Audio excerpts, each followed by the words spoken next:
Hey guys, tonight we drift together into a city you'll never visit. Not because you don't feel like booking the ticket, but because it's been sealed away beneath a thick grey quilt of volcanic ash for nearly 2,000 years. Imagine cobblestone streets that once rang with the rhythm of sandals, carts, and the laughter of neighbors, now hushed into silence. The air is still, like the moment after a sneeze that never comes, except here the stillness stretches on through centuries. You probably won't survive this if you tried to breathe the original cloud of choking ash. But lucky for you, you only need to inhale the softer version, a story. So, before you get comfortable, take a moment to like the video and subscribe, but only if you genuinely enjoy what I do here. I'd love for you to leave a comment with your location and the local time right now, just so I know when and where you're joining me on this little midnight walk.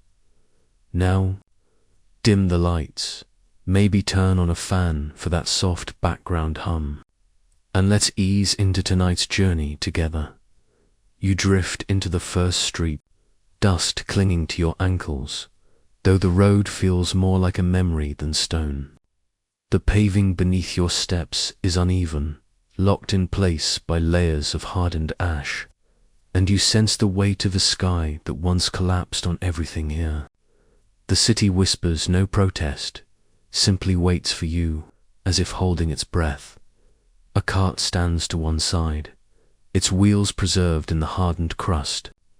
Imagine the owner stepping away for just a moment, perhaps arguing over the price of figs, never to return. The handles look fragile, almost like the skeleton of a forgotten insect. You resist the urge to touch, as though even the brush of your fingers might shatter centuries of stillness. Farther ahead, you notice outlines of walls. They rise not as ruins but as half-remembered shadows, their colors muted by ash, like the world has been draped in a grayscale filter.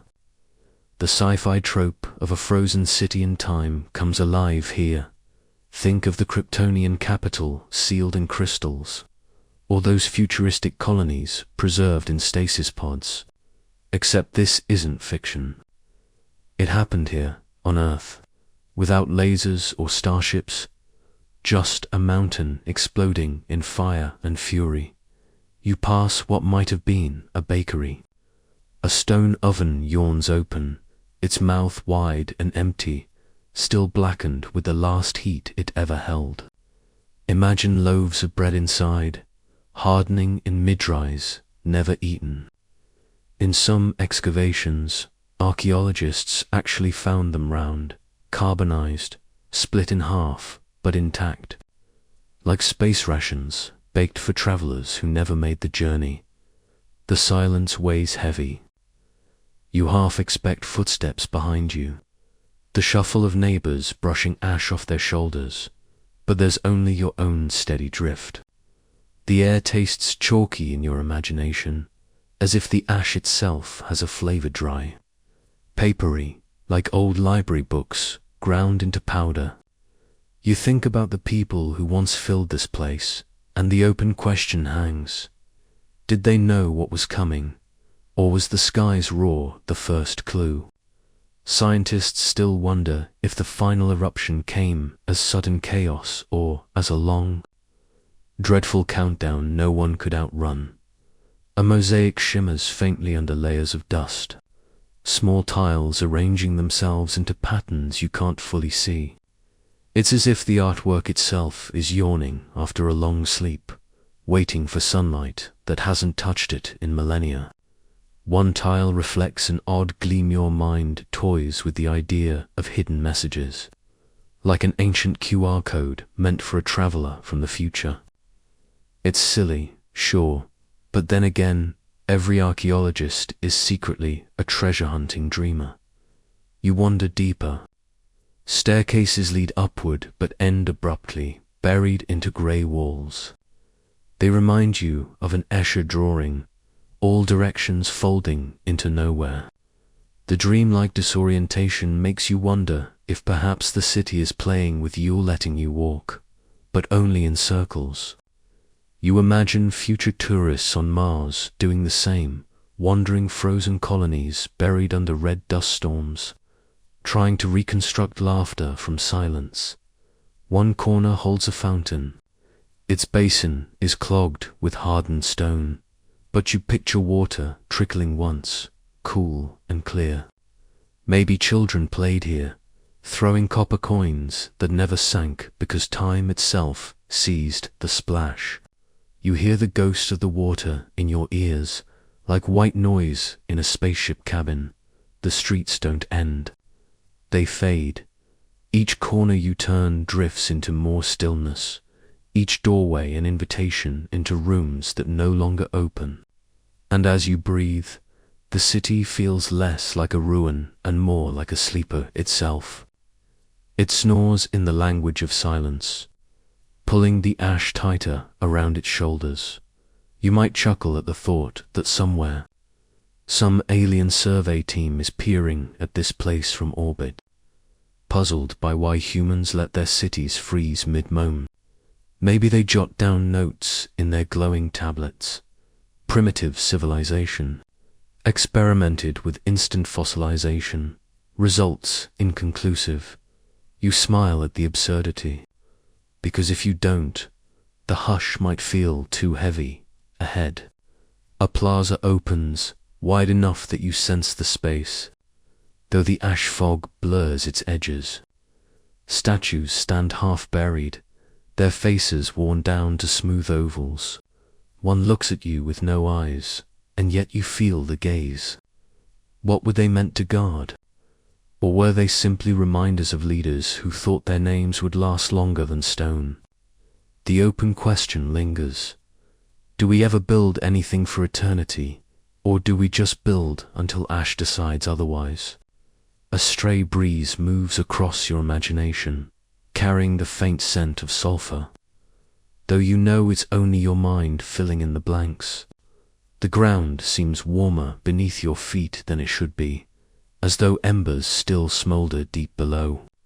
It's not true, of course, but the thought prickles your skin, and you find yourself walking lighter, careful not to wake the mountain by the time you pause. You've walked streets that stretch farther than you expected. The city is both more confined in its quiet and endless, because imagination keeps adding layers. You realize that ash didn't just bury a place. It created a dream space, a half-dimension where you wander tonight, and as you glance back over your shoulder, the silence folds around you again, patient and calm. Streets frozen in ash, forever holding their breath, waiting for you to take one more step. You step lightly now, as though your weight alone could stir the ground into revealing what it still hides. Beneath the smooth crust, beneath the layers that have hardened into rock, you sense entire lives suspended like pressed flowers. Whispers, not of words you understand, but of tones and rhythms that once filled these streets. It's the sensation of catching a half-heard tune from the apartment above yours, except here the neighbors haven't moved in centuries. The whispers hum from beneath the lava flow. As you drift, you notice cracks in the walls, tiny seams that seem to breathe. The ash doesn't feel completely dead. It exhales warmth in your imagination, faint as the heat leaking from a sleeping laptop. You wonder if voices could have been trapped inside, folded into the stone like cassette tapes no one knows how to play anymore. Fringe scientists once joked about scanning rock layers with acoustic sensors. Like playing a record backward, what if the ash still contains the frequencies of screams, conversations, or prayers? And you smile softly at the absurd image. A DJ spinning volcanic vinyl, remixing echoes of the past. Yet there's a weight here, a seriousness that presses against your ribs. The volcano erupted with such sudden violence that even stones seemed to gasp. One moment, sky clear, vendors shouting, children chasing dogs through alleys. The next, a roar louder than thunder, black smoke blotting out the sun. The lava came fast, but the ash came faster, pouring like fine snow that burned lungs with each inhale. You think about how cinematic it sounds, but this was no blockbuster, had no audience, only unwilling actors. You probably wouldn't survive this, not even with your best sci-fi helmet strapped on, because the air itself was the weapon. Still, the whispers beneath the lava feel different than cries of panic. They seem gentler, as though the city decided to hush itself, like a lullaby to keep you from fearing too much. Maybe it's your brain creating comfort where there was none, but the sensation is soothing. Even here, you're not walking through terror. You're floating through its memory softened by time. Your hand brushes against a wall. The stone is smoother than it should be, as if molten rock licked it clean. But then, curiously, you notice faint etchings, lines curling into shapes that might have been words. Graffiti, perhaps, or secret carvings. One looks like a bird mid-flight, wings spread wide, frozen in profile. You imagine the artist scratching it quickly, never realizing it would outlive both city and sky. Here's where the sci-fi part creeps in again. In countless stories, alien civilizations hide their history inside rock or crystal, knowing some curious traveler will one day decode it. Standing here, you can't help but wonder, was this carving a message? Did the last hands scratch it as a goodbye, a desperate attempt to say, "We were here"? Scientists still wonder if these carvings were mere doodles, political slogans, or something closer to time capsules. And you're left with the question, how much of what we leave behind will be misunderstood by the next species that finds us? You crouch near a crack in the ground. The air rising through it is cooler than the night, tinged with an earthy smell. You lean closer, and for just a moment you imagine you hear it a low hum, like the bass note of a distant song. Maybe it's just wind moving through hidden chambers, but your mind insists it could be voices. The whisper of a baker yelling over the roar of his oven, the hum of children rehearsing a line in a play, the quiet sigh of someone realizing the sky has gone black. You drift further, drawn by this imagined vibration. Each step feels like tuning deeper into a frequency just beyond human hearing. You picture a future archaeologist, not with brushes and shovels, but with a headset and an AI algorithm, sweeping through ruins with sound waves. What would they hear? Could an entire city's final moment be replayed, like listening to the hiss of cosmic background radiation from the Big Bang? Or would it all just sound like static, leaving you to fill in the melody? A staircase descends, half blocked by hardened lava. You imagine squeezing through, brushing dust off your shoulders. The descent feels cooler, almost moist. Down here, the whispers sharpen, not louder but clearer.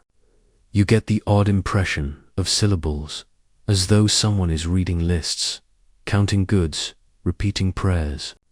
But when you tilt your head, it collapses into mere suggestion, like radio static shifting between stations. It's strangely comforting. If voices do remain, they aren't angry.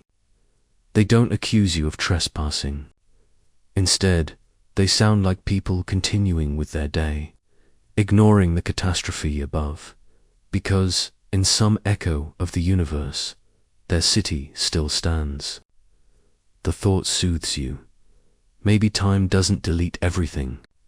It just makes multiple copies in places we don't know how to look. A joke sneaks in you, chuckle to yourself. Picturing a group of ghosts holding a town hall under all this lava, complaining about tourists stomping above their heads.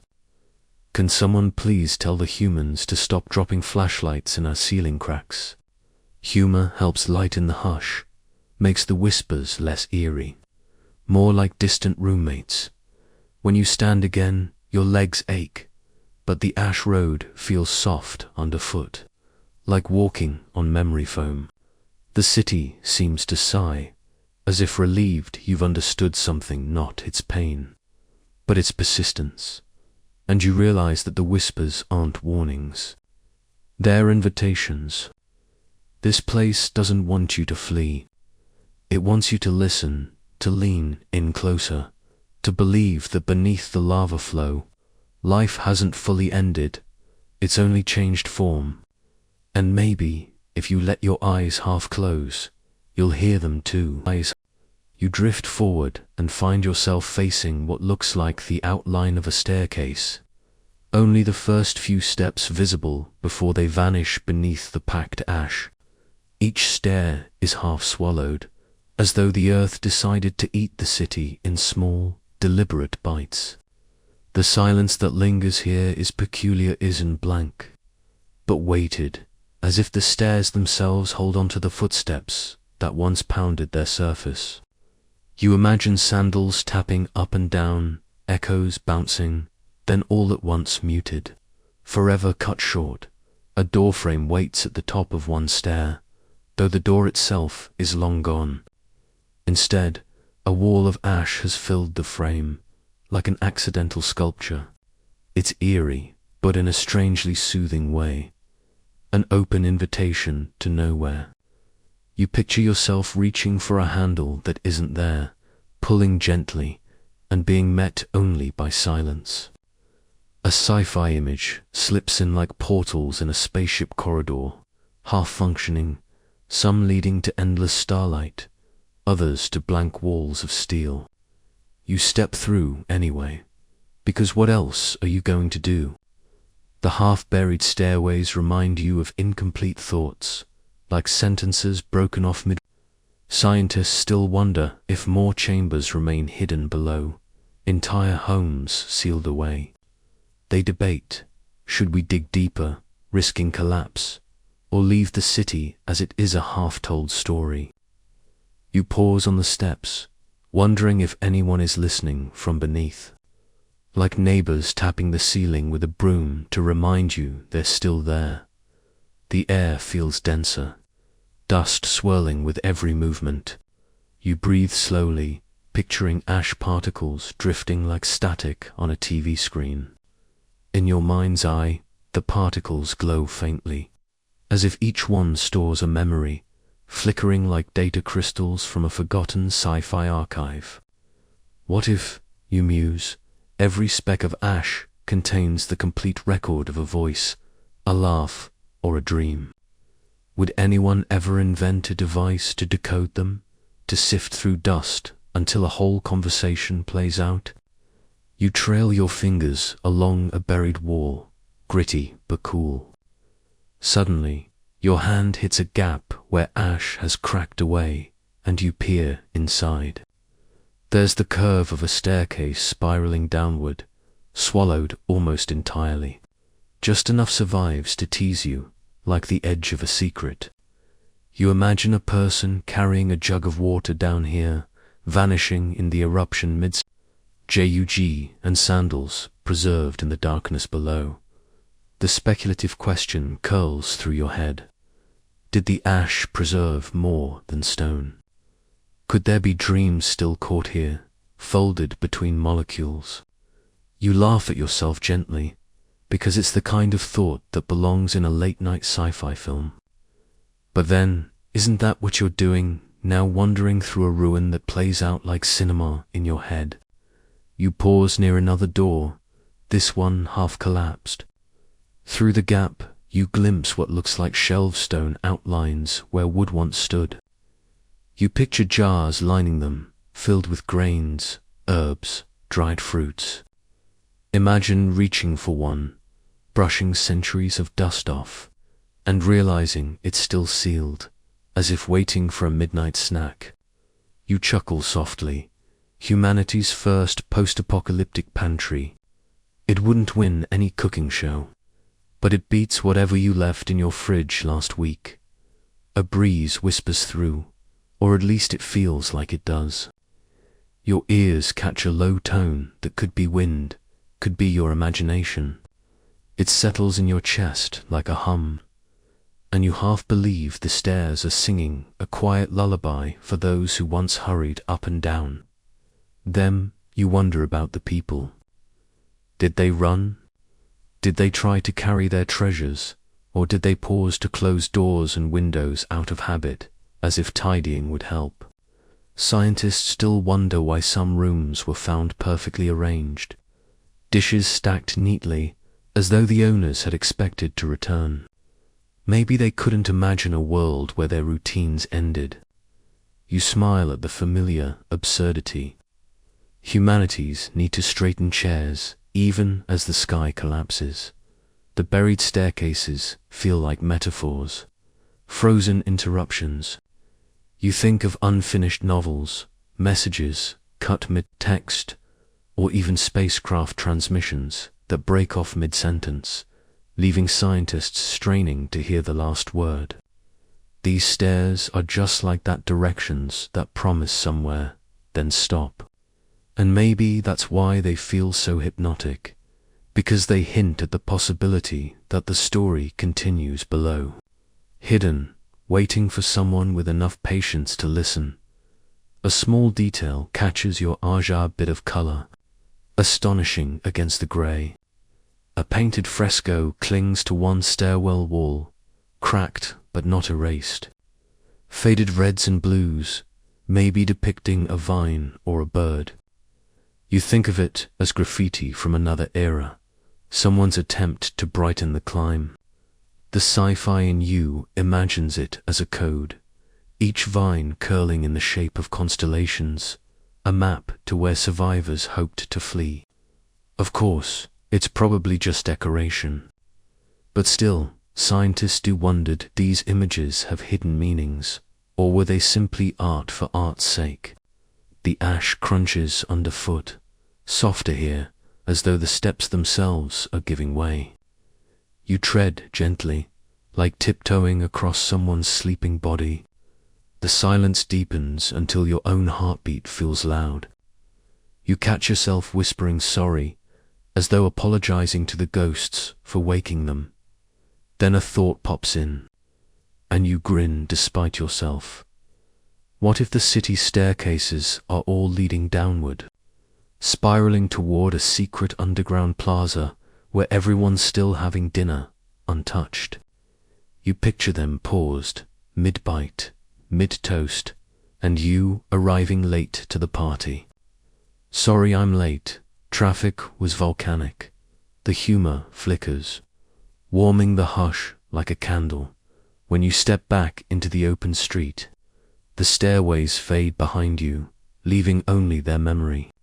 They don't feel like dead ends anymore.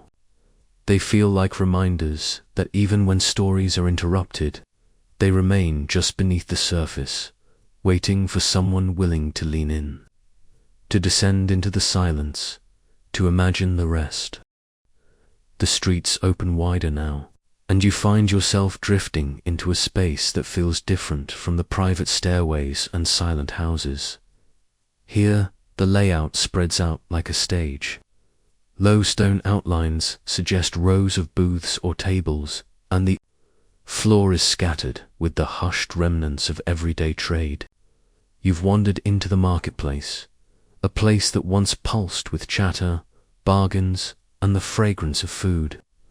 Now it sits like a paused video, waiting for the play button that will never be pressed. You imagine the voices first calling out the weight of olives, buyers testing the softness of fruit, someone arguing over the price of fish. All of it floats in your head like background noise in a cafe, except here the soundtrack is turned down low, replaced by the soft hiss of ash shifting under your steps. Some stalls remain outlined by stone counters, their surfaces dusted and grey. You picture baskets once overflowing with figs and pomegranates. In your mind's eye, The fruit has turned to strange, glowing orbs, like alien harvests preserved in stasis pods. It's a small sci-fi twist that makes you smirk. Imagine archaeologists pulling out a glowing fig, scanning it with a tricorder, only to find nutritional value, still edible. But of course, all that really remains is the suggestion of abundance. Coins glint faintly in the ash near one counter, small, round, untouched. They shine with a subtle stubbornness, as if to say, we were worth something once. You picture a hand stretching out to grab them, only to freeze mid. Scientists still debate whether these coins were dropped in panic or left deliberately, abandoned when escape became more important than wealth. And you wonder, what would you have carried, given seconds to decide? Your phone, a photo, or wood? You run empty-handed, realizing that nothing in your pocket mattered more than breath. The market feels oddly intimate. Each stall whispers personality. One stall has tiny clay vessels lined up neatly, like perfume bottles, maybe oils or spices. Another seems to have been stacked with loaves of bread, though the bread is long gone, leaving only impressions. It's like walking through someone's abandoned online shopping cart, but physical, tactile, human. The silence lets you picture all the conversations, someone bargaining, someone laughing at a joke, someone testing the freshness of herbs by rubbing leaves between their fingers. And then you notice something stranger. A jar sealed tight, half buried but intact. Your imagination unwraps it. Inside, still held safe, might be honey or preserved fruit, flavors that could, in theory, survive millennia. It's a thought that makes you chuckle. Humanity's most enduring time capsule might not be stone or steel, but snacks. Future explorers could dine on ash-preserved jam while orbiting Jupiter. Overhead, the sky in your mind darkens, because you can't help but replay the moment the eruption turned this busy plaza into silence. One instant, sunlight glints on coins, and someone bites into bread. The next, a shadow falls. Ash rains, people scatter, shouting in confusion. Scientists still wonder whether panic dominated, or if some froze in disbelief, unwilling to abandon their stalls. You imagine a merchant thinking, surely this cloud will pass, and then it didn't. The plaza stretches toward what looks like a fountain, or maybe just the foundation of one. Its bowl is clogged, but you imagine water once glinting there, trickling cool relief on a hot afternoon. The market-goers probably gathered here, dipping hands, splashing children. Now it's only a stone cavity, dry as the surface of Mars. And there's the sci-fi echo again, colonies, where markets are holograms, stalls empty until programmed.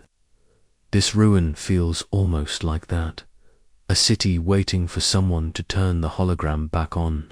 You pause at a stall with faint inscriptions on the stone, letters or numbers, perhaps marking prices. They are worn but still visible, like chalk half erased from a blackboard. You trace them with your finger, imagining what they meant, a deal, a record, or maybe a playful doodle. It's humbling, knowing that such small details survive when entire voices do not. You laugh softly, thinking that future archaeologists might misinterpret your own grocery list, preserved in some digital archive.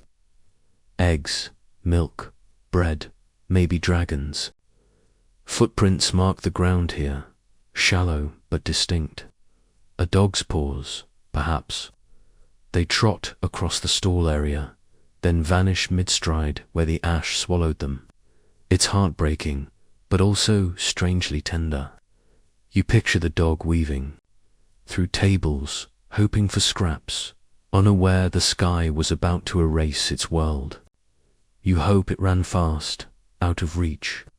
The open question lingers, did any creatures escape, or did the ash take all? The silence deepens. You imagine ghosts of buyers still haggling, still holding figs, their words trapped in loops. You drift among them like an invisible shopper, unseen, untouchable. And you smile at the thought. In some way, the market still lives, not in sound or color, but in the act of you picturing it. A small, breezier mind's trick again carries the phantom aroma of bread and herbs. It's soothing, almost like walking through a bakery in the evening. The juxtaposition makes you laugh quietly. Here you are, wandering a 2,000-year-old disaster zone. And all you can think about is how good the food smells. The market, for all its hush, doesn't feel sad. It feels like a snapshot, a single frame of life, interrupted but not erased. And as you walk out of the plaza, you realize the silence isn't empty. It's full of memory, preserved in stalls without buyers, in coins without hands, in laughter without endings. The market fades behind you, and the path narrows again, funneling you into an area that feels strangely theatrical. Low stone rows bend in a half circle, rising one behind the other, as if inviting an audience that never arrived. You recognize the Chopin amphitheater, or maybe a smaller stage tucked within the city. The air grows thicker here, weighted not by ash alone, but by the hush of interrupted joy. You picture laughter first, that sound that carries easily, bouncing off stone, weaving between applause and chatter. In your mind, you hear it faintly now, a ripple of giggles smothered by falling cinders. It's eerie, like pressing play on an old recording only to find static bleeding through. The amphitheater is still. The only echo is your own breath. But the memory of laughter hovers. Unspent at the center lies a space once used for performance. The floor is coated with a fine gray film, but faint impressions suggest props. Maybe wooden planks, or the outline of a small platform. You imagine a troupe mid-performance, a comedy perhaps, with exaggerated gestures, masks painted in bright colors. They laugh, the audience laughs, and then the sky cracks open. What a cliffhanger ending, so final no playwright could have scripted it. One fragment catches your eye, a broken lyre, or at least what's left of it, its wooden skeleton hardened into fragile stone. You crouch, almost hearing a string twang in protest. The thought makes you chuckle of all the instruments to freeze in time. It had to be one with a reputation for being moody and hard to tune. Musicians everywhere would nod in sympathy. And here comes the sci-fi echo again. Imagine this scene as an alien archaeological dig. Visitors from another galaxy stumble upon the amphitheater, scratching their heads with whatever appendages they have, wondering, why did humans build semicircles just to sit and watch other humans pretend? They theorize perhaps it was ritual, perhaps hypnotic trance, or maybe early attempts at collective mind-linking. They would never guess the truth. People just enjoyed a good laugh. Scientists still wonder what kind of plays were performed here, what jokes landed, and what stories echoed through these stone rows. Did the city have its own playwrights?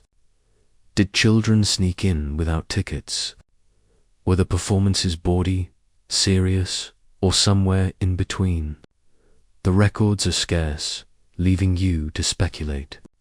And speculation, you realize, is half the fun. You drift up the rows, stepping where feet once clustered.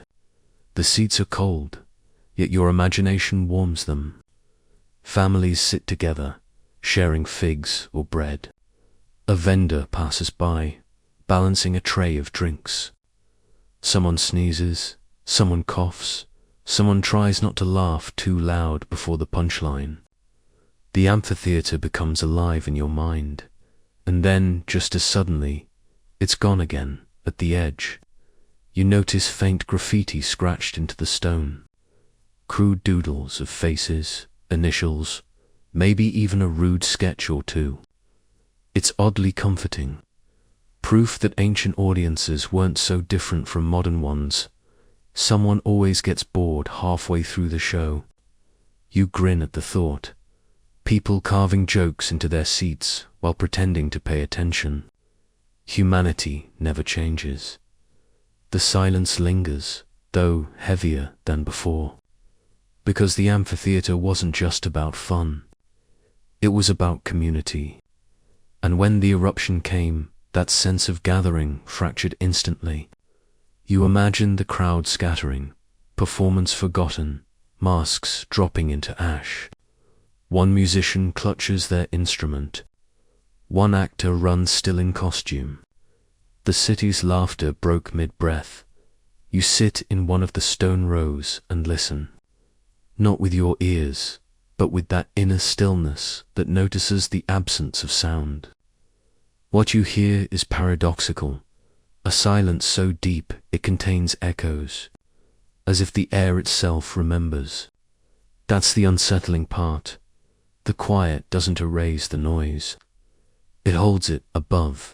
Your imagination paints a sky heavy with clouds, glowing red with firelight. The amphitheater glows like a lantern in the ash storm. Performers still on stage, refusing to leave because the audience hasn't yet gone. You picture a final bow, a desperate joke shouted into chaos, a laugh turning into a scream, and then dash stillness. The thought brings an odd comfort, though. If laughter once filled this place, maybe it still does in some way. Maybe the universe records joy, tucking it into quiet corners like a background hum you can only hear if you're very still. That's a hopeful thought. That somewhere beyond ash and ruin, the city's laughter still rings out, waiting for someone to notice. You rise from the stone row, brushing phantom dust from your hands. The amphitheater sits behind you like an old dream. You leave with the faint impression that if you looked back quickly enough, you might catch a glimpse of performers bowing, audience clapping, and laughter spilling into the night. But you don't look back. You just keep drifting forward, deeper into the city of echoes. You drift from the theater's fading echoes into a quieter part of the city, where the walls lean inward and the air feels strangely damp, though no water flows. The streets here give way to courtyards, once softened by leaves, now stiffened by layers of grey. You step lightly, and it feels like walking through a garden turned to glass. The outlines of planting beds stretch before you, rectangles of stone where soil once nourished vines. Now, every tendril has been replaced by fragile stone replicas, plants frozen in their final shapes. You picture delicate stems, each leaf curled in surrender, encased in ash like brittle sculptures. Even the tiniest flowers remain, stamped into silence, like pressed blooms in a colossal, accidental scrapbook. It's hauntingly beautiful. You lean down, brushing a finger over the fragile imprint of a leaf. The texture is rough, but your mind insists on remembering it as soft. It's like holding a fossil of something living, made still. You almost laugh at the absurdity. A volcano as nature's overzealous taxidermist, preserving not just beasts but basil, and then, in your imagination, the garden grows again. You see fruit trees, their branches heavy with olives, figs, or apples. You smell herbs, rosemary, thyme, oregano floating on a summer breeze. Birds dart between the branches. A gardener bends low to water roots, humming a tune. And above it all, sunlight dances. You hold that image for a moment, a vibrant greenhouse suddenly dimming under a falling sky. Sci-fi tropes slip in easily here. Imagine terraforming a barren planet and planting the first earth seeds, only for disaster to strike before the crops bloom. Somewhere across galaxies, there might be gardens petrified mid-growth, echoing this same fragility. Scientists still wonder what the soil here once yielded, whether it was for food or decoration, sustenance or pride. The truth is half buried, like the roots themselves. You notice something peculiar, shadows in the ash. Not real shadows, but negative spaces where roots and vines once twisted. They look almost like veins under skin, branching and spreading. You follow one across the courtyard, like tracing a map of vanished lifelines. It ends at a cracked urn tipped sideways, its contents long gone. You grin softly somewhere out there. An alien botanist might find this and declare it proof that humans worshipped plants shaped like lightning. Bolts. A small statue rests nearby, toppled but intact. It depicts a nymph or spirit of the garden, smiling faintly, her stone eyes still gazing at the beds. You imagine her surprise when, instead of watering her plants, the sky buried them. It makes you wonder, do gods of gardens feel grief, or do they just wait patiently for green to return? You lean against a broken column and let the hush wash over you. The garden is calm, soothing even, despite the tragedy that froze it. There's something restful about greenery turned to stone. It's as if the city wanted to leave behind a lullaby, whispering through leaves that no longer exist. And then your mind drifts to humor. Imagine future tourists being sold volcano-flavored herbs, tiny jars of grey flakes marketed as exotic spices. Sprinkle Pompeii basil on your pasta, tastes like 79-80. You chuckle quietly at the absurd marketing pitch. Humans, after all, always find ways to commodify catastrophe. Still, the preserved plants remind you of time capsules. Seeds locked underground might still sleep, waiting. Scientists sometimes test ancient grains, coaxing them back into growth. The possibility lingers, could a plant once touched by this city still sprout in your lifetime? Would its fruit taste like memory, or like something entirely new? The air here feels heavier, scented with phantom greenery. You take a slow breath, imagining the sharpness of mint, the sweetness of figs, the earthy undertone of olives. It's all gone, yet strangely present. A ghost garden where your senses cooperate with silence to build illusion. You leave the courtyard with the sense that you've been walking through someone's dream. A gardener's dream, maybe, who never finished watering, never finished pruning, never finished humming their song. You take it with you, this petrified garden, like a pressed flower slipped between the pages of a long, grey book. You leave the ghostly garden behind, drifting down a corridor of stone until the air opens into a wide chamber. The walls rise high, tiled in fragments of marble, cracked but still proud.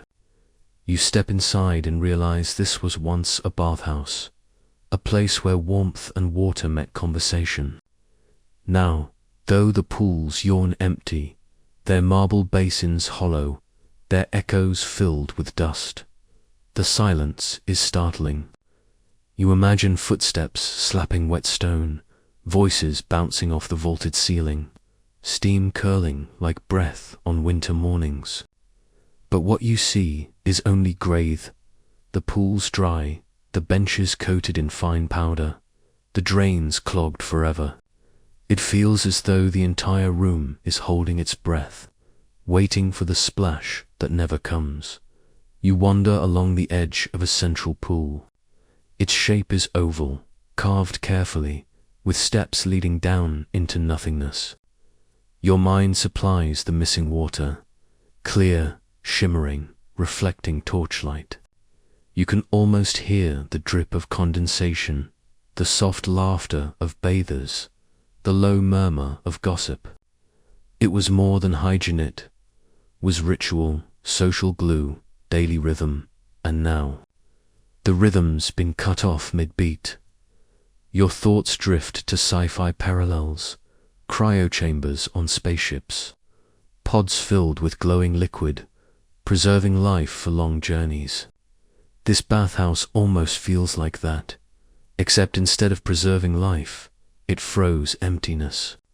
Scientists still debate how much of these buildings were luxury and how much necessity, how often common citizens used them, and whether water was scarce or abundant. The answers remain murky, like ripples in a pool that no longer exists. On the floor, you notice faint stains, as if minerals still cling where water once evaporated. They look like shadows of waves, frozen mid. It makes you wonder, does water leave behind memories, even when gone? Could someone, someday, invent a way to replay those stains, like pressing rewind on a liquid recorder? Benches line the sides, smoothed by time. You sit for a moment, imagining conversations carried on here. Politics, theater, food prices, family scandals. Someone bragging about a horse race, someone else muttering about taxes, a child splashing too loudly. You almost laugh, realizing humanity hasn't changed much. Swap the marble benches for plastic lawn chairs, and you'd have the same scene at a community pool. One detail stands out, a mosaic half buried near the corner. Tiles of blue and green form swirling patterns, water rendered in stone. It's chipped but still vibrant, as if determined to remember what this place once held. You trace the shapes with your eyes, letting the image of water return. It's oddly soothing, like staring into a pool too deep to see the bottom. You imagine the bathhouse at the moment the ash arrived. Steam rising, conversation flowing, and then darkness. The water must have boiled, hissed, vanished into clouds of steam that mingled with falling cinders. Did anyone linger, hoping the baths would protect them? Did someone sink into the water, seeking shelter from the storm, only to find the pool itself turning lethal? Scientists still wonder how quickly the heat spread, how much warning there was, how many fled too late. The silence you sit in now is dense, almost padded. It feels like being inside a giant empty shell, the sea gone but the echo remaining. You take comfort in it, oddly enough. No splashing, no voices, just the hush of memory. It's like the city itself is offering you a spa day in reverse no water. No chaos, just rest.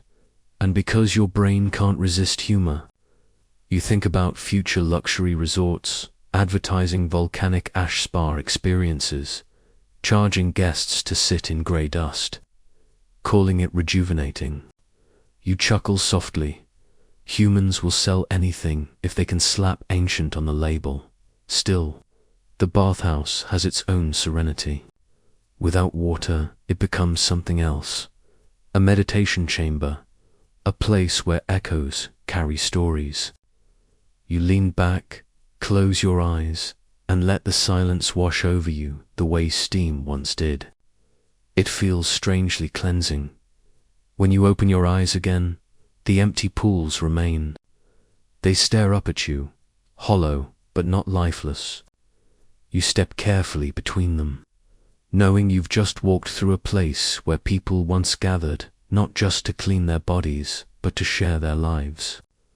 Now, the lives are gone, but the space holds their outlines like ripples frozen in stone. You step out from the cool hush of the bathhouse and back into streets narrowed by fallen beams.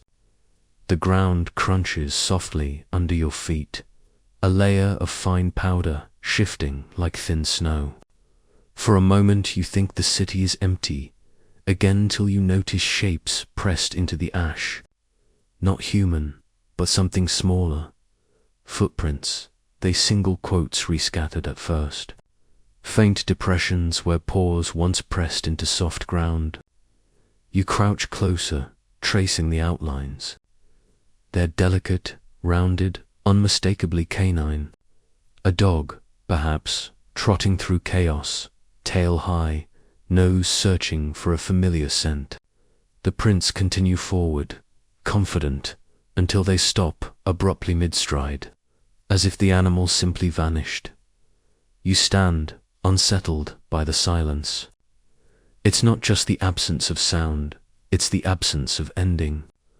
The story of that little creature is cut mid-sentence, like a page torn from a book.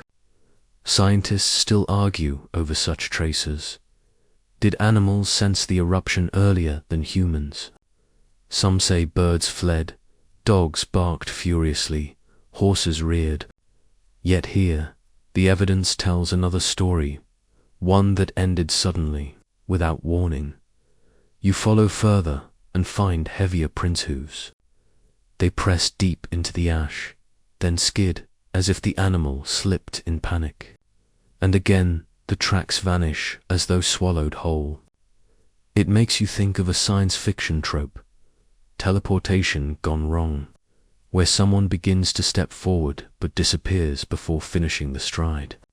Except here, no futuristic machine intervened, only nature. With its merciless pause button, the quiet draws you into speculation. How many creatures shared this city?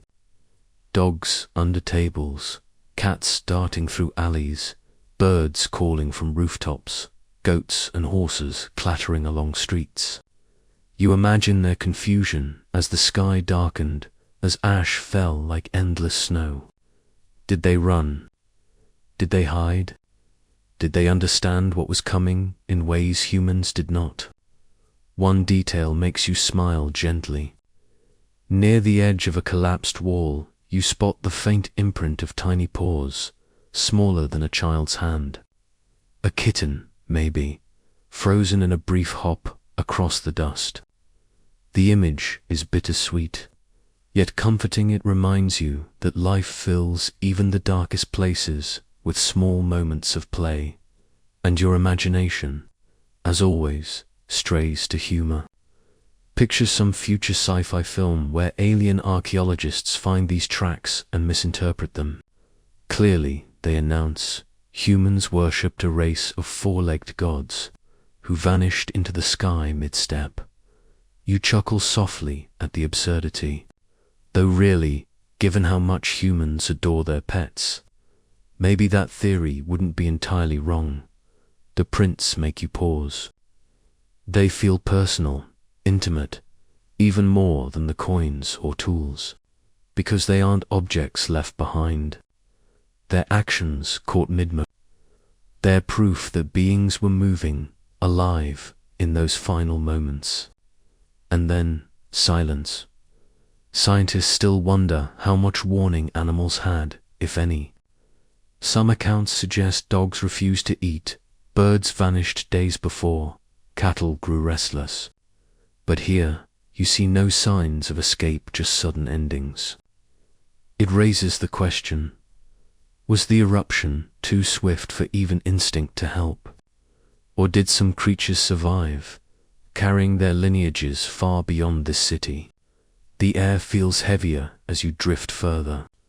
The ash crunches louder, like whispers underfoot. The paw prints become metaphors in your head, unfinished stories. Abrupt goodbyes, reminders that even small lives carry weight. And yet, instead of fear, you feel calm. The animals left their mark, and in doing so, they became part of something larger, a silent record, soft but enduring. You stand still, gazing at the prints fading into emptiness. The thought comforts you. The creatures are not entirely gone. Their steps continue each time you notice, each time you imagine them running, playing, searching. In that way, they never truly vanish. You exhale, the sound soft and steady, and leave the footprints behind. They linger in your memory, though ghostly companions walking beside you, forever caught mid-stride in a city of ash. The paw prints fade behind you, and now the walls seem to lean closer, narrowing your path into a corridor that opens onto a set of stone walls smeared with markings. At first they look like cracks in the ash, but as you drift closer, the lines sharpen into scratches. Symbols, hurried letters, graffiti carved by hands long vanished. You run your fingers across the rough grooves. Some are simple initials, pairs of names linked with a crude heart. Others seem like doodles' faces with exaggerated noses, ships with crooked sails, animals sketched with playful strokes. It's strangely familiar, like stumbling into the bathroom stalls of history. Except here the ink is chisel and ash instead of marker and paint. You chuckle quietly. Imagine a young apprentice, bored in class, sneaking to this wall to scratch a rude picture while glancing nervously over his shoulder. Or a pair of friends carving their names after a long day, immortalizing their presence in a moment they never thought would survive millennia. Humanity has always loved to leave "I was here." One phrase catches your attention, letters still visible, though faint. You can't fully translate, but the message is simple. A declaration of belonging, perhaps, or a plea for luck. You grin, thinking how little has changed. Replace the stone wall with a glowing smartphone.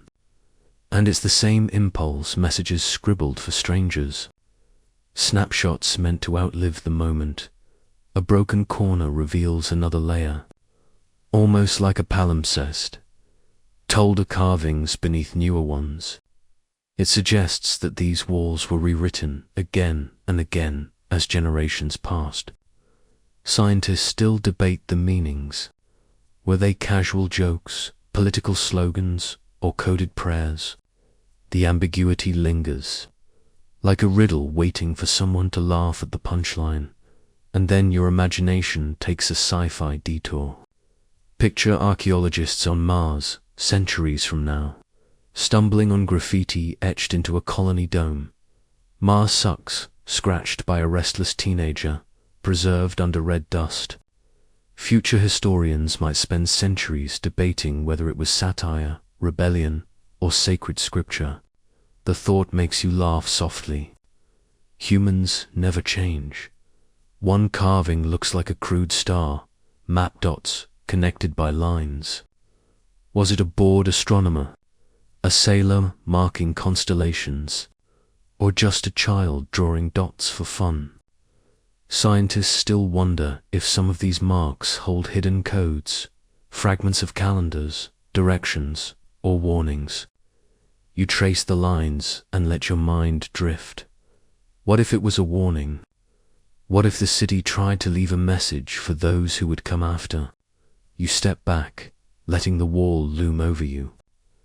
It feels less like stone now and more like a message board, a frozen forum of voices.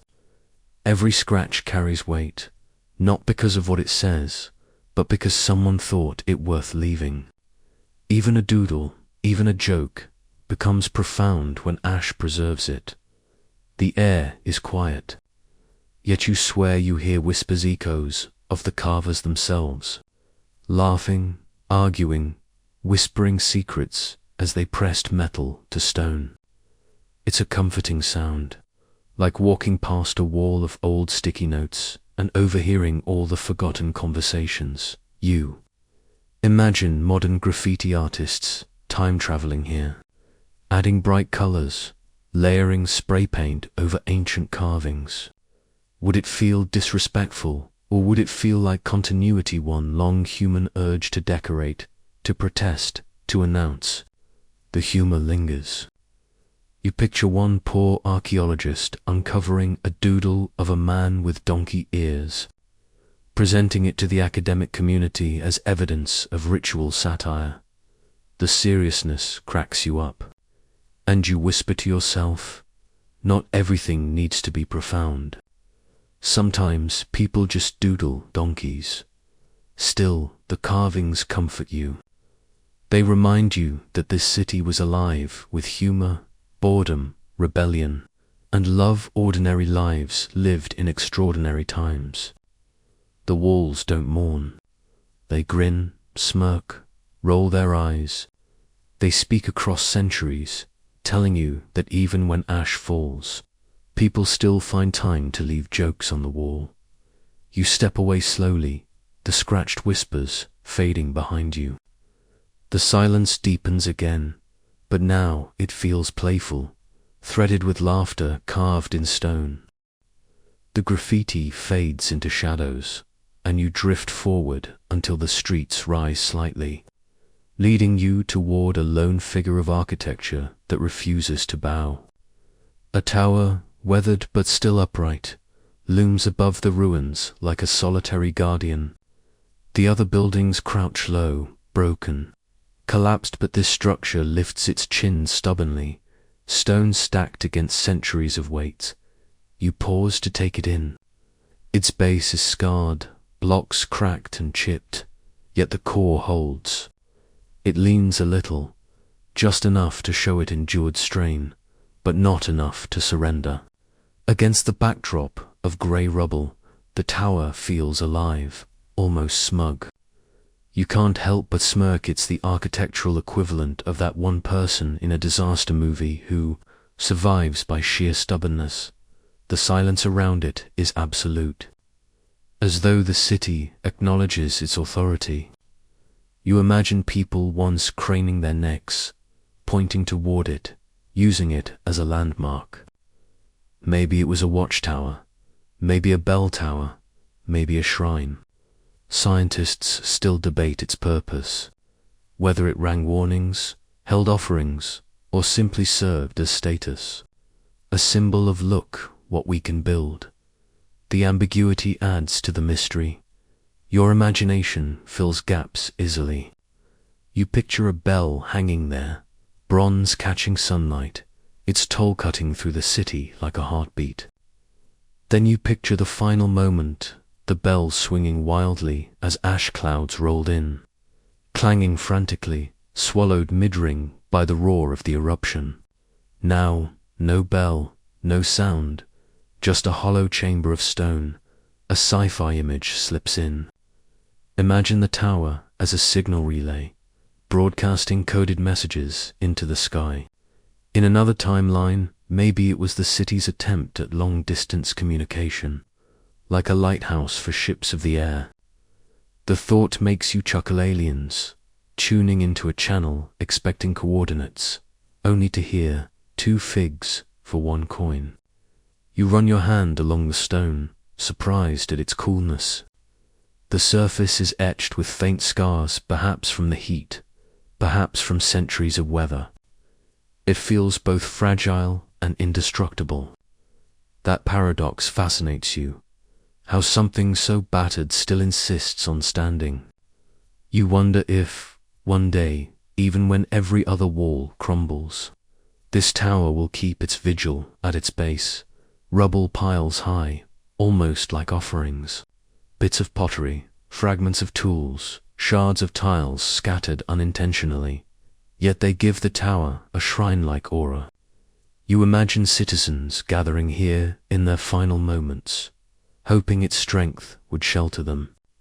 Scientists still wonder, did people try to seek refuge in towers, thinking height could save them from ash? The question lingers unanswered, and humor bubbles up again. You imagine the tower with a personality, grumpy, muttering at the ruins around it. Lazy walls couldn't handle a little ash storm. Look at me, still standing after 2,000 years. It's ridiculous, but strangely fitting. The tower does feel like the last stubborn old man of the city, refusing to sit down. The silence deepens as you circle it. No birds perch on its edges, no weeds crawl up its sides. It's utterly alone. And yet, it doesn't feel lonely. It feels like a sentinel, holding memories upright, refusing to let them collapse completely. You lean back against its base and look upward. The sky above is pale, heavy with imagined clouds, as if the air itself remembers ash falling. The tower frames the view like a telescope, narrowing your vision, pointing you higher. You feel small beneath it, but also strangely protected. There's comfort in its presence. In a city where everything else surrendered, the tower whispers resilience. It suggests that even when silence takes laughter, when ash takes breath, when walls bow down, something can still stand tall. And maybe that's the lesson the ruins leave for you: not despair, but endurance. You step away slowly, leaving the tower to its vigil. Its shadow, faint though it is, stretches across your path like a final reminder. Some stories refuse to fall.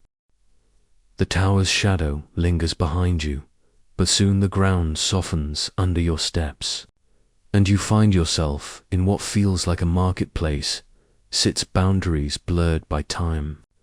Its stalls nothing more than outlines traced in stone and ash. You pause, letting the silence settle, then slowly begin to imagine it alive again. Booths once draped in fabric, merchants calling out prices, the faint clatter of scales weighing olives, fish, spices.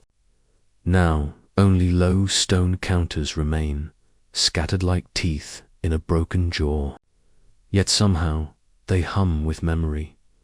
A cracked amphora leans in the corner, its painted surface nearly erased. You picture it once filled with wine, then picture a merchant sneakily sipping from it between customers. Scientists still debate whether wine here was traded locally or imported. Tiny chemical traces inside amphorae hinting at vineyards far away. But you don't need the data. The image of someone haggling over grapes feels vivid enough. As you drift further, you catch sight of faded mosaics beneath the ash patterns of fish, coins, and strange geometric swirls. Maybe they marked shop ownership. Or maybe they were the ancient equivalent of quirky store logos. You grin at the thought. Marcus's Fish Emporium established 68 AD. Mosaics guaranteed to impress. Your imagination goes sci-fi for a moment. What if this market wasn't only for goods? Picture stalls trading in dreams, bottled like perfume, exchanged quietly for coins. Shoppers browsing shelves filled with captured laughter, fragments of music, glowing jars of starlight. The marketplace becomes less about bread and figs, more about curating pieces of the soul. And then, of course, you picture one shady stall owner trying to sell genuine Martian dust that's actually just ground brick. Some things never change. Back in the silence, the air still smells faintly mineral, dusty but sharp, as though echoing with the ghosts of spices once ground, here coriander, garlic, pepper. You think of how those scents would have layered, each spice staking its claim in the chaos. Scientists still wonder how much of these trades connected the city to distant ports, whether its people tasted the east through cinnamon, or the south through exotic oils. You stop at one collapsed counter. A fragment of scale remains, bronze discolored but still recognizable. You picture the endless debates. Was the weight correct? Was the merchant cheating? Some things remain timeless. You smile, whispering, 2,000 years later, we still complain about the price of bread.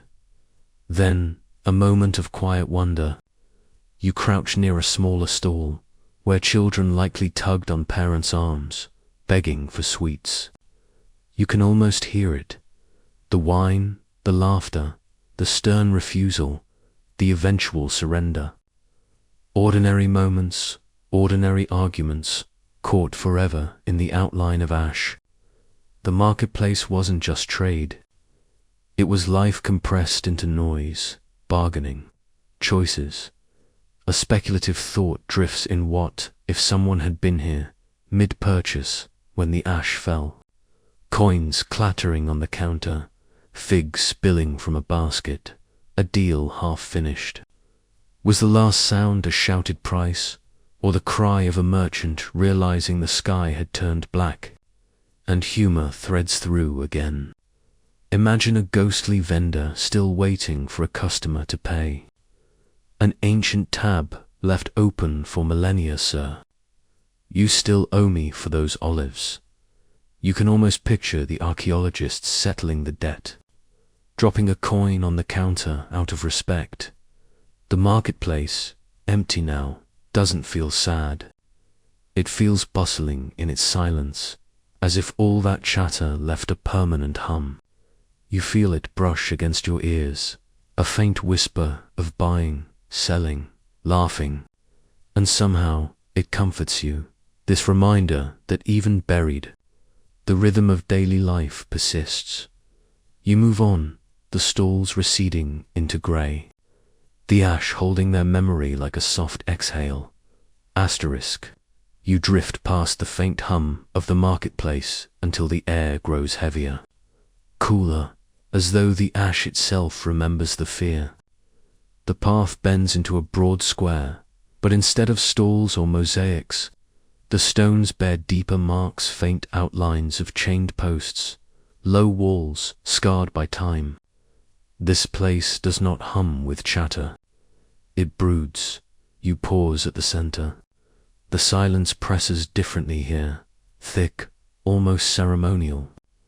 These ruins, some archaeologists believe, belonged to the courts, where voices once echoed with judgments, oaths, and punishments. You can almost hear the clack of sandals, the murmur of crowds, the uneasy anticipation before a sentence was read aloud. A toppled column lies on its side, its carved edges smoothed by centuries. You trace it with your hand and wonder, did someone once lean against it nervously, waiting for a verdict? Did chains rattle here, or did quiet voices whisper negotiations in corners? Scientists still debate how justice unfolded in these spaces, whether trials were public, spectacle, or hushed deliberations. Your imagination stretches wider. Perhaps justice wasn't only for people. Maybe disputes over gods themselves were weighed here, arguments over whose shrine received offerings, or whose rituals mattered most. You smirk at the absurdity, ancient neighbors filing divine complaints. Excuse me, Judge, but his statue of Apollo is blocking my fig tree. And then your thoughts slip sideways, into a sci-fi shimmer. Imagine if justice in this city wasn't bound by laws but by oracles. The accused would drink from glowing cups, their dreams projected on walls, the visions themselves deciding guilt or innocence. You picture terrified dreamers babbling about floating fish, while judges squint seriously, declaring clearly guilty. The idea makes you laugh softly. Justice has always been subjective, hasn't it? A corner of the square still holds faint carvings, scales balanced with figures. Possibly a symbol of fairness, possibly propaganda. Were they reminders of order, or just stone billboards assuring citizens that fairness existed? Scientists still wonder whether these carvings reflect real justice or an idealized version, like modern posters declaring integrity. On office walls, you crouch at a small, sunken space, perhaps a cell, perhaps a waiting room. It's barely large enough to sit. The walls close in, claustrophobic, a reminder that justice often carried fear. You whisper, half joking, imagine being stuck in here for shoplifting figs. The silence answers with no laughter. Yet you sense the city remembers still. Even here, humor peeks through. You picture a prisoner scratching tic-tac-toe on the wall, waiting endlessly. Or guards whispering gossip, leaning on spears, more concerned with boredom than law. History often paints justice as solemn, but you know people bring their humanity into every corner, even the courts. A speculative question lingers. Did someone face judgment here on the final day when the sky turned black? Was there a trial interrupted mid-sentence? Imagine the judge raising a hand, voice booming, guilty only for ash to silence the rest. Scientists still wonder how ordinary routines collided with sudden disaster, and whether records of trials were swallowed whole. The square feels both intimidating and fragile. You stand in the center, arms loose at your sides, listening. The silence deepens until you think you hear voices faint, layered, like an argument carried on wind. The voices overlap, stern commands, pleading tones, a gasp, then a hush. It's not frightening, not exactly. It's just heavy, a reminder that justice, too, is buried under ash. You step carefully out of the square, leaving behind the brooding stones. The silence follows, but softens, as though even the courts can't hold you forever. The square of judgment fades behind you, and now the path dips into a quieter quarter, where the houses grow smaller, the streets narrower. The air feels softer here, less haunted by echoes of trials or markets. You drift into what archaeologists believe were the backstreet's modest homes stacked close, doorways opening onto alleys barely wide enough for two people to pass. You pause at a threshold where the frame still stands, charred but upright. Inside, the room is tiny, its walls traced with faint murals, nothing grand, just patterns of leaves, lines, and faded colors. A home, ordinary and unassuming, and somehow it feels the most alive. A broken clay lamp lies near the corner, as if dropped mid-step. You picture its last flame flickering as ash drifted in, its glow swallowed before anyone could save it. Scientists still wonder how these homes preserved such detailed impressions of wood, outlines of doors, sometimes even shapes of furniture burned into the ash like negative photographs. Your mind paints the space vividly. Children running barefoot, shouting over games. Parents preparing bread, voices weaving into song. Neighbors leaning in doorways to gossip, to trade news, to laugh about silly things. These backstreets weren't built for grandeur. They were built for life, compressed and busy. And then your imagination wanders further. You picture neighbors competing in subtle ways, who baked the best bread, who had the prettiest mural, who told the funniest stories at night.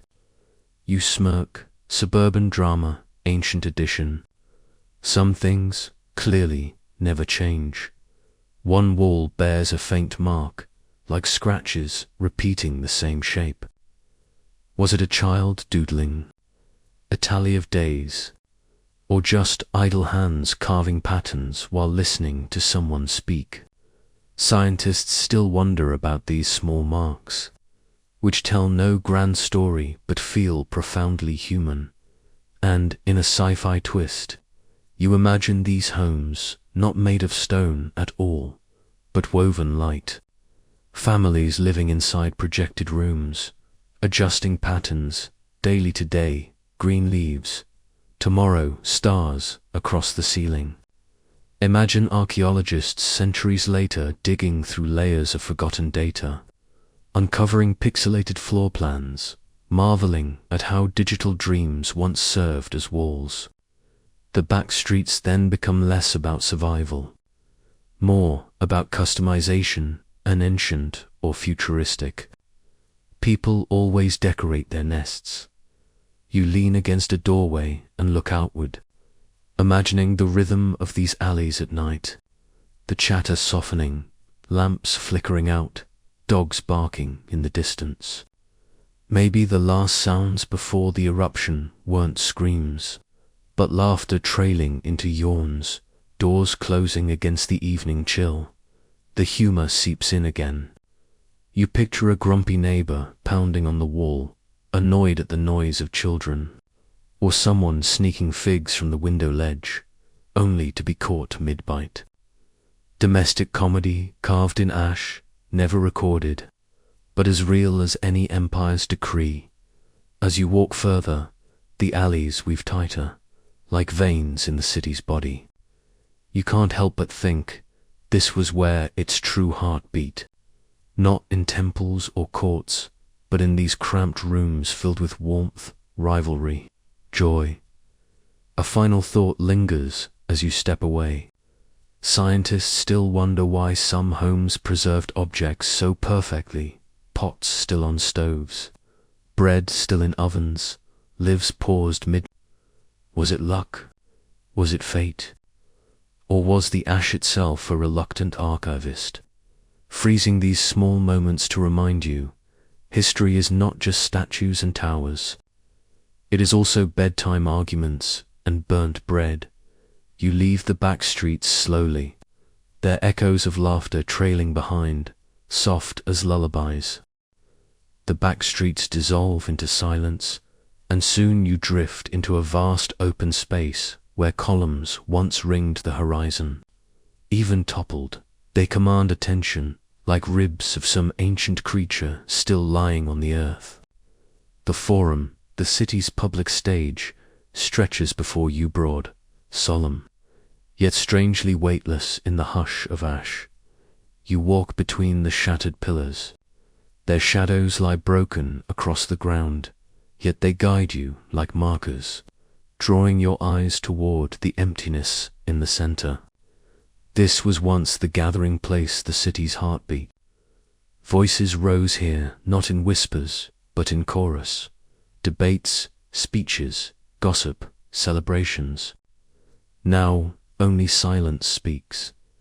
You pause at a cracked pedestal, its top flat, as if awaiting someone to stand upon it. You picture an orator addressing the crowd, words rolling like thunder, hands cutting the air. Maybe promises, maybe warnings. Scientists still debate the politics of this city, whether leaders commanded loyalty through speeches or gestures. But in this moment, you imagine the final address cut short by a sky gone dark. A fragment of inscription lies half buried nearby, only a few letters visible. You trace them softly, feeling their weight. Was it a dedication, a law, or just an announcement of someone's glory? The ambiguity feels fitting. History often remembers the loudest voices. Yet here, even the grand words collapse into fragments, and then you laugh softly at a stray thought. What if half the speeches here were as boring as modern office meetings? Imagine citizens fidgeting in the crowd, rolling their eyes at endless updates about grain quotas. Someone in the back muttering, "Wake me when he's done," even in grandeur. People find boredom. Your imagination shifts into a sci-fi shimmer. Picture the Forum as not stone, but hologram columns of light shimmering in the air, shifting colors as leaders spoke. Imagine debates broadcast into minds directly, voices layered with emotions like flavors. And yet even in that vision you know someone would still fall asleep in the back row. Humans are consistent that way. The air here feels different, open, expectant, as if the Forum still waits for voices. You tilt your head and almost hear it. Layers of sound, applause blending with heckling, whispers weaving with speeches. Scientists still wonder if this was a true hub of democracy, or more a theater of control. Either way, its presence lingers, commanding without speaking. A toppled statue lies face down near the edge, its features buried in ash. You pause, amused. Was it toppled during the disaster, or years earlier by frustrated citizens? The idea of an angry crowd pulling it down in protest makes you grin. Even centuries later, statues fall the same way. Humor stirs again as you imagine this forum filled with everyday chaos. A dog running through a solemn speech. A child crying loudly at the worst possible moment. Merchants trying to sneak in sales pitches. History paints forums as dignified, but you know better. They were messy, loud, full of interruptions. That thought makes the ruins warmer, less distant. You walk slowly across the wide space, letting the silence settle into your bones. The columns frame you like guardians, broken but unyielding. In the quiet, you wonder, was the last gathering here panicked or hopeful? Did people assemble in fear of the eruption, or did the ash fall too quickly for anyone to summon a crowd?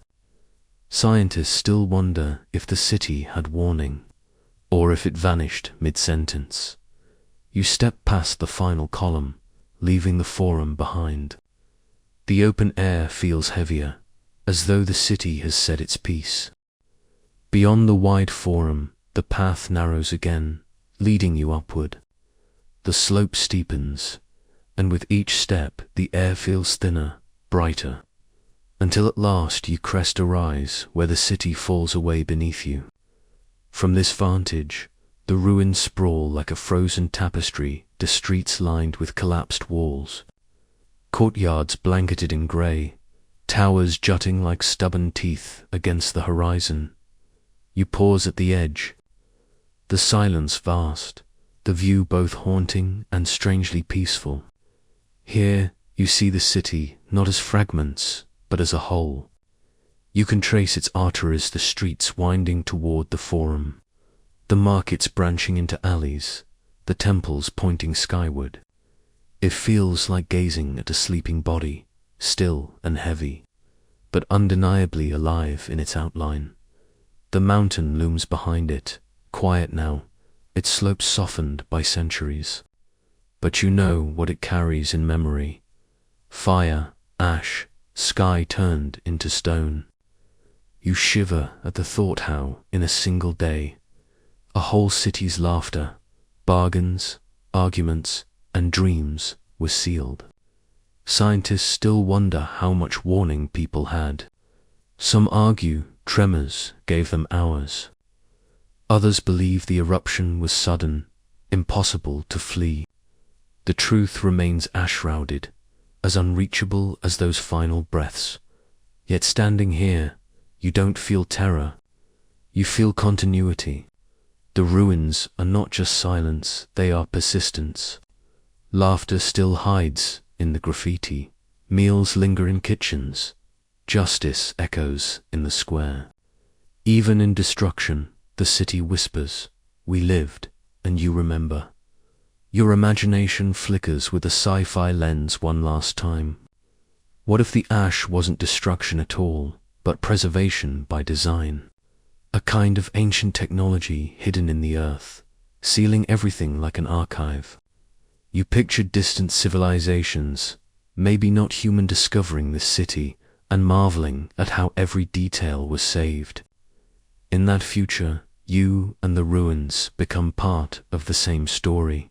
Fragments unearthed, interpreted, reimagined. A breeze lifts across the overlook, carrying the scent of dust and stone. You close your eyes and let it brush your skin. For a moment, it almost feels like the breath of the city itself, exhaling gently after centuries of holding its story. And here, high above the silence, humor still finds you. You imagine one ancient voice echoing upward, all this time buried, and the first thing you notice is my doodle on a wall. You laugh softly, shaking your head. People, across centuries, never lose their quirks. The view softens as the light fades. The city blurs into shades of grey, then darker still, until the outlines melt into shadow. You take one last look, feeling both the weight of history and the comfort of endurance. The ruins do not beg to be mourned, they simply are. You step back slowly, letting the silence envelop you, carrying the city with you like a quiet companion. Asterisk, and now. As the city fades behind you, the pace eases. The stones grow softer in memory, the ash lighter, the silence less absolute. You carry only fragments: the stubborn tower, the playful graffiti, the quiet kitchens where bread once rose. They linger not as heavy burdens, but as gentle reminders that even endings preserve beginnings. The streets you walked, though empty, are not lonely. They are calm, folded neatly into time, waiting only for the next visitor to listen. And tonight, that visitor was you. You felt the laughter in the walls, the whispers in the courts, the hum of markets long gone. You traced the outlines of lives, not perfect, not grand, but deeply human. And isn't that what lulls you most? The simple, enduring heartbeat of ordinary people, preserved by extraordinary circumstance. As your breathing slows, the city begins to dissolve, drifting like smoke on still air. The ruins grow distant, their edges blurring until they are only shapes, then shadows, then nothing but a soft grey haze in the back of your mind. The mountain fades too, shrinking into a silhouette, then into silence. Your body feels heavier now, anchored by quiet. Each breath lengthens, deepens, steady as the rhythm of time itself. Each thought softens, slipping away into stillness. The journey has carried you far, but it leaves you here in rest, in peace, in the gentle hum of sleep. And as you drift, remember this: the ruins keep standing, patient and calm, holding their stories like lanterns in the dark. They don't need to speak loudly. They simply wait, and in their waiting, they soothe. So let go, let the silence hold you, let the ash blanket you in calm. Sleep comes easily now. End of script.